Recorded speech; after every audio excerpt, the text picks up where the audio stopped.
Hi friends, നമ്മൾ കഴിഞ്ഞ എൻ്റെ വീഡിയോ ക്ലാസ്സിൽ SSLCയുടെ റവല്യൂഷൻ ദാറ്റ് ഇൻഫ്ലുവൻസ് ദ വേൾഡിൽ 5 റവല്യൂഷനാണ് നമ്മൾ പഠിച്ചത്. American war of independence, Latin American revolution, French revolution, Russian revolution and Chinese revolution. അപ്പോൾ SSLC പരീക്ഷ പഠിക്കുന്ന ഒരു കുട്ടിയെ സംബന്ധിച്ചിടത്തോളം ഇത്രയും റവല്യൂഷൻ എങ്ങനെ പഠിക്കാം എന്നായിരിക്കും ആദ്യം ചിന്തിക്കുന്നത്. ഈ റവല്യൂഷനിൽ ഏതൊക്കെ മേഖലയ്ക്കാണ് കൂടുതൽ പ്രാധാന്യം നൽകേണ്ടത് എന്നതിനെക്കുറിച്ചാണ് നമ്മൾ ഇന്നത്തെ, അതായത് റവല്യൂഷൻ ദാറ്റ് ഇൻഫ്ലുവൻസ് ദ വേൾഡിലെ ഒരു ക്രാഷ് ക്ലാസ് ആണ് നമ്മൾ ഈ ക്ലാസ് കൊണ്ട് ഉദ്ദേശിക്കുന്നത്. ശ്രദ്ധിച്ചിരിക്കുക, ഓരോ റവല്യൂഷനിലും ഏതൊക്കെ മേഖല ശ്രദ്ധിച്ചാൽ നമുക്ക് പൂർണ്ണമായിട്ട് എത്ര മാർക്ക് സ്കോർ ചെയ്യാമെന്നുള്ളത് നമുക്ക് ഈ ക്ലാസ്സോടെ നിങ്ങൾക്ക് മനസ്സിലാകും. ഓക്കെ, നമുക്ക് ക്ലാസ് സ്റ്റാർട്ട് ചെയ്യാം. Okay, American war of independence. American war of ഇൻഡിപെൻഡൻസിലെ ഏറ്റവും പ്രധാനപ്പെട്ട ഫോണിലേക്കാണ് നമ്മൾ പോകുന്നത്. American war of independence previous ക്ലാസ്സിൽ നിങ്ങൾ കണ്ടിട്ടുണ്ട്. 18th സെഞ്ചുറിയോടുകൂടി ഇംഗ്ലണ്ട് നോർത്ത് അമേരിക്കയിൽ കോളനികൾ സ്ഥാപിക്കുന്നതാണ് അമേരിക്കൻ സ്വാതന്ത്ര്യ സമരത്തിന് പ്രധാനപ്പെട്ട കാര്യം. അമേരിക്കൻ വാർ ഓഫ് ഇൻഡിപെൻഡൻസ് പഠിക്കുമ്പോൾ പ്രധാനപ്പെട്ട ഓർത്തിരിക്കണം mercantilism. Mercantilism. What is mercantilism? Very very important. SSLC പരീക്ഷയ്ക്ക് എപ്പോഴും ചോദിക്കുന്ന ഈ ഒരു കാര്യമാണ്. എന്താണ് മെർക്കന്റിലിസം? A mercantilism or several laws were implemented the British call. Mercantilist പോലെയുള്ള നിയമമായിരുന്നു അവർ നടപ്പിലാക്കിയത്. ഈ നിയമത്തിനെതിരെ വന്നൊരു മുദ്രാവാക്യം ഓർത്തിരിക്കണം, no taxation. No taxation without representation. No taxation without representation. പ്രാതിനിധ്യമില്ലാതെ എന്തില്ല? നികുതിയില്ല. അമേരിക്കൻ വാർ ഓഫ് ഇൻഡിപെൻഡൻസിൽ നമ്മുടെ മൈൻഡിലേക്ക് കൊണ്ടുവരേണ്ട പ്രധാനപ്പെട്ട വർഷങ്ങളിലേക്ക് നമുക്ക് പോവാം. 1773, 1774, 1775 and last one 1776. First one 1773 Boston Tea Party. 1774 first Continental Congress. 1775 the second Continental Congress. ശ്രദ്ധിക്കുക, 1773 Boston Tea Party, 1774 first Continental Congress and 1775 the second Continental Congress. Very very important. Second Continental Congress. Second Continental Congress നമ്മൾ പുതിയൊരു പേര് പഠിച്ചായിരുന്നു. അതാണ് ആരെന്ന് പറയുന്നത്? George Washington. George Washington was the commander-in-chief of the 13 colonies in North America. 1775 രണ്ടാം continental കോൺഗ്രസിലായിരുന്നു George Washington എന്ത് ചെയ്തത്? അവരുടെ സൈനിക തലവനായിട്ട് മാറിയത്. Last one 1776 July 16 the 13th Continental Congress issued the famous Declaration of Independence in 1776 July 16. 1776 ഈ 13 കോളനികൾ എന്ത് ചെയ്തത്? അവർക്ക് സ്വാതന്ത്ര്യം കിട്ടിയതായിട്ട് പ്രഖ്യാപിച്ചു. അപ്പോൾ അമേരിക്കൻ വാർ ഓഫ് ഇൻഡിപെൻഡൻസ് ഇവിടെ തീരുകയാണ്. അമേരിക്കൻ വാർ ഓഫ് ഇൻഡിപെൻഡൻസ് അവിടെ മൈൻഡിലേക്ക് കൊണ്ടുവരിക.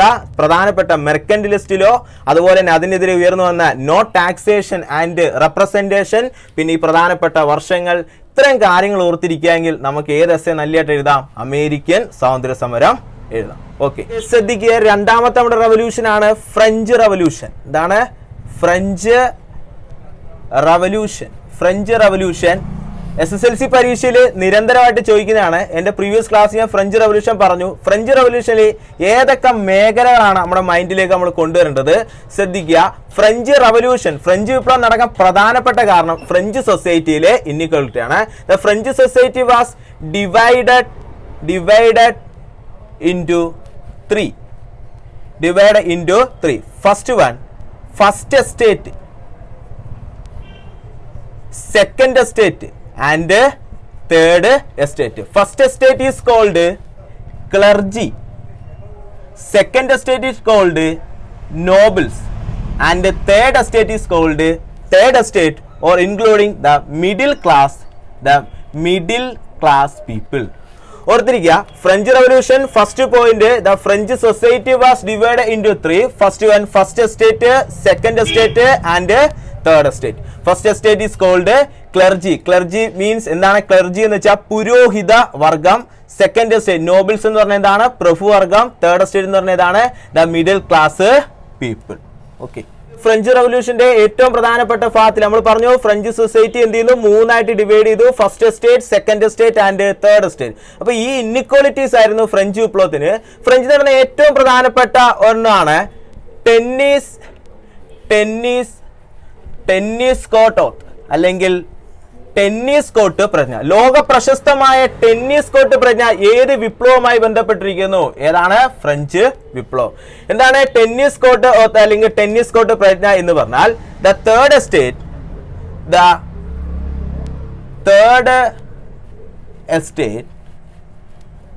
declared themselves as a national assembly of France and assembled in the tennis court nearby. Very very important. നിങ്ങൾ ഇത്ര മനസ്സിലാക്കിയ കാര്യം പരീക്ഷയ്ക്ക് SSLC പരീക്ഷയ്ക്ക് ചോദിക്കുന്ന ഈ ഒരു കാര്യമാണ് ടെന്നീസ് കോട്ട് പ്രജ്ഞ. എന്താണ് ടെന്നീസ് കോട്ട് പ്രജ്ഞ എന്ന് വെച്ചാൽ? The third estate declared themselves as a national assembly of France and assembled the tennis court nearby. എന്താണ് നാഷണൽ അസംബ്ലി എന്ന് പറഞ്ഞാൽ? ദേശീയ അസംബ്ലി അല്ലെങ്കിൽ ഒരു ദേശീയ സമിതി. നമ്മുടെ ഫ്രാൻസിൽ ഒരു ദേശീയ സമിതി രൂപീകരിക്കാതെ ഞങ്ങൾ എവിടെ നിന്നിട്ട് പോവില്ല, ടെന്നീസ് കോർട്ട് വിട്ട് പോകില്ല എന്നൊരു പ്രതിജ്ഞ ചെയ്തു. ഏതാണ്? നമ്മുടെ ഫ്രഞ്ച് വിപ്ലവമായി ഇതിനെ അറിയപ്പെടുന്നു. അത് ടെന്നീസ് കോർട്ടിനായി പ്രതിജ്ഞ ചെയ്തുകൊണ്ട് ഇതിന് എന്ത് പേരിൽ അറിയപ്പെടുന്നു? ടെന്നീസ് കോർട്ട് പ്രതിജ്ഞ എന്ന പേരിൽ അറിയപ്പെടുന്നു. എന്താണ്? ഫ്രാൻസില് ഒരു ദേശീയ അസംബ്ലി രൂപീകരിക്കാതെ ഞങ്ങൾ എവിടെ നിന്ന് മാറില്ല, ടെന്നീസ് കോർട്ടിൽ നിന്ന് മാറത്തില്ല. അതുകൊണ്ട് ഇനി എന്ത് പേരിൽ അറിയപ്പെടുന്നു? ടെന്നീസ് കോർട്ട് പ്രതിജ്ഞ എന്ന പേരിൽ അറിയപ്പെടുന്നു. ഫ്രഞ്ച് വിപ്ലവത്തിന്റെ ലാസ്റ്റ് ഭാഗത്തിലേക്ക് കടന്നത് ഫ്രഞ്ച് വിപ്ലവം. എപ്പോഴും പഠിക്കുക, ഫ്രഞ്ച് വിപ്ലവം നടന്ന വർഷം 1718 ആണ്. ഓക്കെ, 789 1789 ആണ്. വർഷം മാത്രം പഠിച്ചാൽ പോരാ, ഡേറ്റും കൂടെ പഠിച്ചു വെക്കുക. എന്നാണ്? ജൂലൈ 14 ആണ് കേട്ടോ. ഫ്രഞ്ച് വിപ്ലവം എന്നാ നടന്നതെന്ന് വെച്ചാൽ ജൂലൈ 14 1789 എന്ത് നടന്നത്? ഫ്രഞ്ച് വിപ്ലവം നടന്നത്. ഫ്രഞ്ച് വിപ്ലവത്തിന്റെ ഫലമായിട്ട് ഏറ്റവും പ്രധാനപ്പെട്ട ഫേമസ് ആയിട്ടൊരു കൊട്ടേഷൻ ഉണ്ട്, ഫ്രീഡം, ഇക്വാളിറ്റി ആൻഡ് ഫ്രറ്റേണിറ്റി. 1789 ഈ മുദ്രാവാക്യം ഉയർത്തി അവിടുത്തെ ബാസ്റ്റിൽ പ്രിസൺ എന്ന് പറയുന്ന അവരുടെ ജയിലൊക്കെ, അവരെ ക്രൂരമായി മർദ്ദിച്ച ജയിലൊക്കെ എന്ത് ചെയ്തു? അവരെ അബോളിഷ് ചെയ്യുകയുണ്ടായി. അങ്ങനെ according the treaty of 1792 a new constitution became the France as republic. 1792 ഒരു പുതിയ ഭരണഘടന നിലവിൽ വരികയും നമ്മുടെ ഫ്രാൻസ് എന്ത് ചെയ്തു? ഒരു റിപ്പബ്ലിക്കായി മാറുകയും ചെയ്തു. ഫ്രഞ്ച് വിപ്ലവത്തിന്റെ പ്രധാനപ്പെട്ട ഓർക്കേണ്ട ഫ്രഞ്ച് സൊസൈറ്റി, അതുപോലെ തന്നെ ഏതാണ്? ടെന്നീസ് കോർട്ട് ഓത്ത് അല്ലെങ്കിൽ ടെന്നീസ് കോർട്ട് പ്രതിജ്ഞ, ഫ്രീഡം, ഇക്വാളിറ്റി ആൻഡ് ഫ്രറ്റേണിറ്റി പ്രധാനപ്പെട്ട സ്ലോഗൻ. ഈ വർഷം നമ്മൾ ഒരിക്കലും മറന്നുപോലെ 1789 ജൂലൈ 14 എന്ത് നടന്നത്? ഫ്രഞ്ച് വിപ്ലവം. അറിഞ്ഞിരിക്കുക, 1792 ഒരു പുതിയ ഭരണഘടന നിലവിൽ വന്നതോടുകൂടി നമ്മുടെ ഫ്രഞ്ച് വിപ്ലവം എന്ത് ചെയ്തു? വിജയിക്കുകയും ഫ്രാൻസ് ഒരു റിപ്പബ്ലിക്കായി മാറുകയും ചെയ്തു. ഓക്കെ, ശ്രദ്ധിക്കുക. Latin American revolution, the 16th or 17th century, the Spain and Portuguese they established colonies in Latin America. 16 അല്ലെങ്കിൽ 17 നൂറ്റാണ്ടിൽ സ്പെയിൻകാരും പോർച്ചുഗീസുകാരും നമ്മുടെ ലാറ്റിൻ അമേരിക്കയിൽ കോളനികൾ നിർമ്മിച്ചതായിരുന്നു എന്ത് വിപ്ലവത്തിന് കാരണമായത്? Latin American revolution. They exploited the wealth and resources of Latin America and erased the traditional culture. അവിടെ വെൽത്തും സമ്പത്തും എക്സ്പ്ലോയിറ്റ് ചെയ്ത മാത്രമല്ല, അവരുടെ പരമ്പരാഗതമായ സംസ്കാരത്തെ തന്നെ എന്ത് ചെയ്തു? അങ്ങ് നശിപ്പിച്ചു. ആര്? സ്പെയിൻകാരും പോർച്ചുഗീസുകാരും. They propagated their language, religion and customs etc. അവരുടെ ഇടയ്ക്ക് സ്പെയിൻകാരുടെ സ്പാനിഷ് ഭാഷയും പോർച്ചുഗീസുകാരുടെ ലാറ്റിൻ ഭാഷയും ഈ രണ്ട് രാജ്യങ്ങളുടെ മതവും ആചാരങ്ങളും എന്ത് ചെയ്തു? ലാറ്റിൻ അമേരിക്കൻ ജനങ്ങളിൽ അടിച്ചേൽപ്പിച്ചു. ഇതായിരുന്നു എന്തിലേക്ക് കാരണമായത്? ലാറ്റിൻ അമേരിക്കൻ വിപ്ലവം. Last one, Latin American revolution. ഏറ്റവും പ്രധാനപ്പെട്ട പരീക്ഷയ്ക്ക് ചോദിക്കുന്ന ഇത്രയും കാര്യമുള്ളൂ. The liberators of Latin America. ഏറ്റവും പ്രധാനപ്പെട്ട ലാറ്റിൻ അമേരിക്കൻ നേതാക്കന്മാരാണ് ആരെന്ന് പറയുന്നത്? Simon Bolivar, Francisco Miranda, Simon Bolivar, അതുപോലെ മിറാണ്ട എന്ന് ഓർത്താൽ മതി. Francisco Miranda, Simon Bolivar. ഏറ്റവും പ്രധാനപ്പെട്ട ലാസ്റ്റ് പേര് Jose de San Martin. Okay, the liberators of Latin American revolution. First one Simon Bolivar, Francisco Miranda, and last one Jose de San Martin. Last one 1825. By the 1825, all the Latin American colonies became independent. 1825 കൂടി ഇവരുടെ വിപ്ലവ പ്രവർത്തനത്തിന്റെ ഫലമായി Latin അമേരിക്കയിലെ എല്ലാ കോളനിയും എന്ത് ചെയ്തു? Independent ആയി. അപ്പൊ ലാറ്റിൻ അമേരിക്കൻ റവല്യൂഷൻ മൈൻഡിലേക്ക് കൊണ്ടുവരുന്ന രണ്ട് രാജ്യങ്ങൾ ഏതാണ്? ഒന്ന് സ്പെയിൻകാരും പോർച്ചുഗീസുകാരും ഇവിടെ എന്ത് ചെയ്തു? അവരുടെ സംസ്കാരം പൂർണ്ണമായിട്ടും നശിപ്പിക്കുകയും അവർക്കിടയിൽ അവരുടെ ഭാഷ, അവരുടെ മതം, അതുപോലെ ആചാരങ്ങൾ എന്ത് ചെയ്തു? കൊണ്ടുവന്നു. ഇതിനെതിരെ നേതൃത്വം നൽകിയവർ, അല്ലെങ്കിൽ ഈ വിപ്ലവത്തിന് നേതൃത്വം നൽകിയവരായിരുന്നു ആരെന്ന് പറഞ്ഞ സൈമൺ ബോളിവറും ഫ്രാൻസിസ്കോ മിറാണ്ടയും ജോസ് ഡി സാൻ മാർട്ടിനും. ഇവരുടെ വിപ്ലവത്തിന്റെ ഫലമായി 1825 കൂടി എന്ത് ചെയ്തു? ലാറ്റിൻ അമേരിക്കൻ കോളനികൾ ഇൻഡിപെൻഡന്റ് ആയി. നമ്മൾ ഓർത്തിരിക്കുക ഈ മൂന്ന് പേരുകൾ എന്താണ്? Francisco Miranda, Jose de San Martin and Simon. Russian റവല്യൂഷന്റെ ഏറ്റവും പ്രധാനപ്പെട്ട പോയിന്റിലേക്കാണ് നമ്മൾ പോകുന്നത്.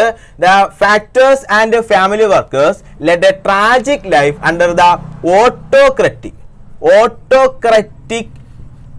Rule of SARS.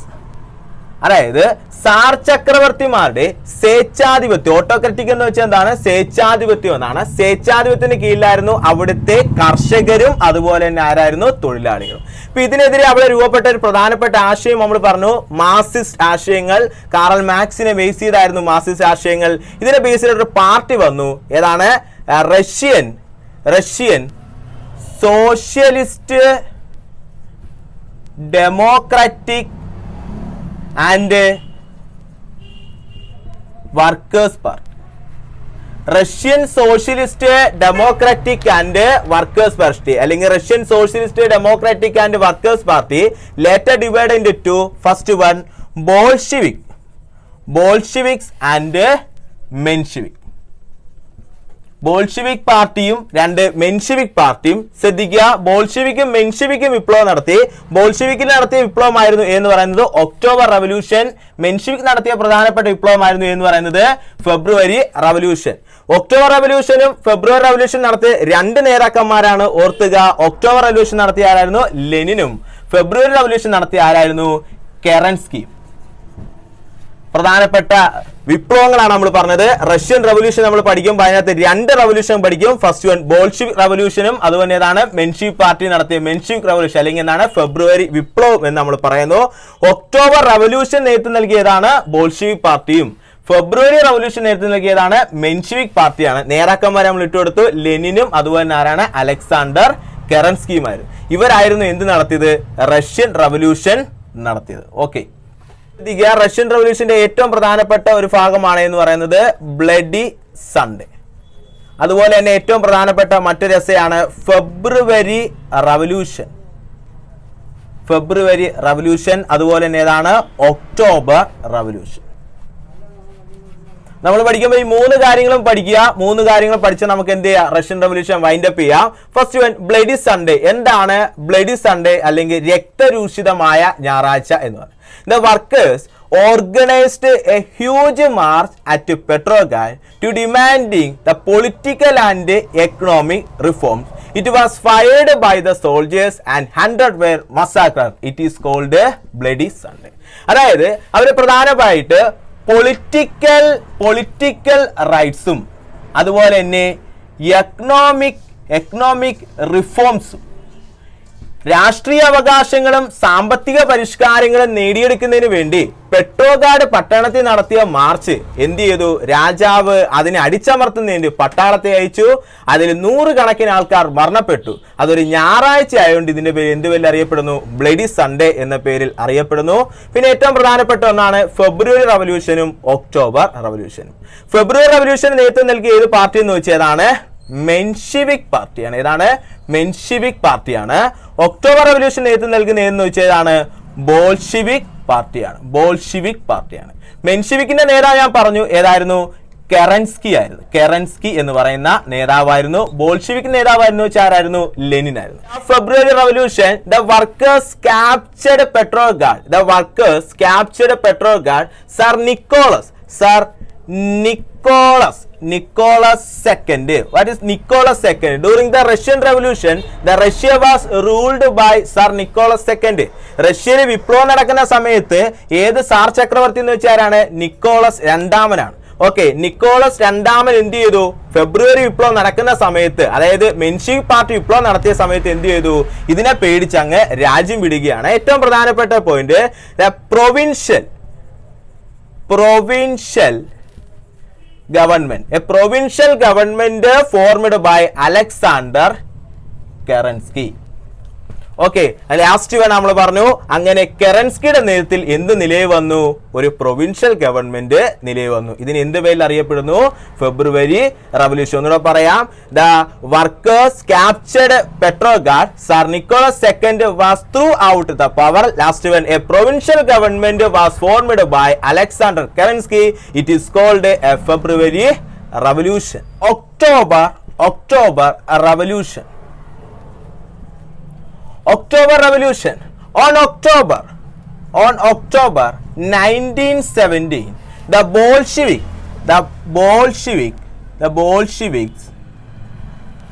organized a armed rebellion.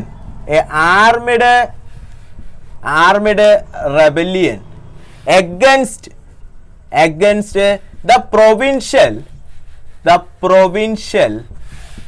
government of Kerensky. Very important. On October 1917, the Bolsheviks organized an armed rebellion against the provincial government of Kerensky. 1917 Bolshevik പാർട്ടിയുടെ നേതൃത്വത്തിൽ വിപ്ലവം നടത്തി. ആരായി നടത്തുന്നത് വെച്ചാൽ ആരാണ്? ലെനിനാണ്. അത് മനസ്സിലിരിക്കണം. ലെനിനാണ് നേതൃത്വത്തിലാണ് നടക്കുന്നത്. ബോൾഷെവിക്കിന്റെ നേതാവ് ആരാണ്? ലെനിനാണ്. ബോൾഷെവിക് പാർട്ടിയിലെ ലെനിന്റെ നേതൃത്വത്തിലാണ് വിപ്ലവം നടക്കുന്നത്. ശ്രദ്ധിക്കുക, Russia came under the control of Bolshevik. Last one, the Russia came under the control of Bolshevik. It is called the October Revolution or the Russian Revolution. Okay, ഇതിനെ ഒക്ടോബർ വിപ്ലവം അല്ലെങ്കിൽ എന്താ പേരിൽ അറിയപ്പെടുന്നു? റഷ്യൻ വിപ്ലവം എന്ന പേരിൽ അറിയപ്പെടുന്നു. 1917 ലെനിന്റെ നേതൃത്വത്തിൽ ബോൾഷെവിക് പാർട്ടി ആർക്കെതിരെ? പ്രൊവിൻഷ്യൽ ഗവൺമെന്റ് രൂപീകരിച്ച കെറൻസ്കിക്കെതിരെ നടത്തിയ വിപ്ലവത്തെ എന്താ പേരിൽ അറിയപ്പെടുന്നു? ഒക്ടോബർ റവല്യൂഷൻ അല്ലെങ്കിൽ എന്താണ്? റഷ്യൻ വിപ്ലവം എന്ന പേരിൽ അറിയപ്പെടുകയും. ലാസ്റ്റ് വൺ, 1924 എന്ത് ചെയ്തു? ഒരു USSR നിലയിൽ വരികയും നമ്മുടെ റഷ്യൻ വിപ്ലവം എന്ത് ചെയ്തു? എന്താണ്? അവസാനിക്കുകയും ചെയ്തു. അപ്പൊ ഇത്രയും കാര്യങ്ങൾ എന്ത് ചെയ്യുക? പഠിക്കുക. ഇത്രയും കാര്യങ്ങൾ ഓർത്താൽ നമുക്ക് എന്ത് എഴുതാം? റഷ്യൻ റവല്യൂഷൻ നല്ല രീതിയിൽ എഴുതാം.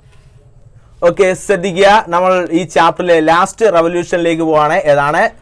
Chinese revolution. ചൈനീസ് റവല്യൂഷൻ പ്രധാനപ്പെട്ട രണ്ടെണ്ണം നടന്നു. ഒന്ന് 1911 ഒന്ന് 1914. 1911 നടന്ന റവല്യൂഷന്റെ പേരാണ് എന്ന് പറയുന്നത് റിപ്പബ്ലിക്കൻ റവല്യൂഷൻ.